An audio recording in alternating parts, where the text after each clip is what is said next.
Kia ora mai anō, ka tahi anō te kāwanatanga, ka whakae kia katohia ke te tahi momo karingo, hei mahi moni ki roto o Aotearoa nei. Koinei tētahi o nā rimurimu weriweri o te ao.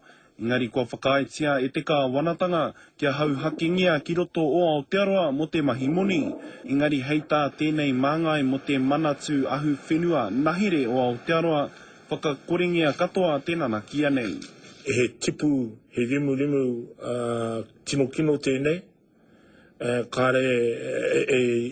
Kāre mātou hia kia mahia i ngā mahi e pāna ki tēnei rimu. He mea kawe mai te rimu nei i hapani i nā tauwaru tekau. Nā tōna whānui i whakapau moni te kāwanatanga ki te tango i tēnei tumumo karingo mai i nā moana o Aotearoa. Hei tā te minita take moana a David Carter, he huarahi tēnei e whakamahi hia ana te rimu weriweri nei. Te nui ngā, i roto i ngā wai o te rāwhiti, mai tūranga pēr, tai au te kirakiura. Tō ina whenua o āhia he momo karingo tēnei e kaingi ana e rātau.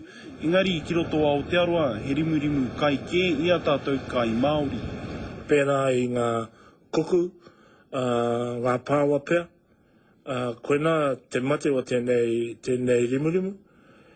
Koina hoki rā i ki ai te kāwana kia whakakoringia, i roto i au mātou nei wai. Aha koa te whakaaroa te minita, ko te hiahia te manatu ahu whenua, nahere hoki, kia whakakoringia katoa te nanakia nei mai o tātou moana. Rāpare tāwhai, te karere.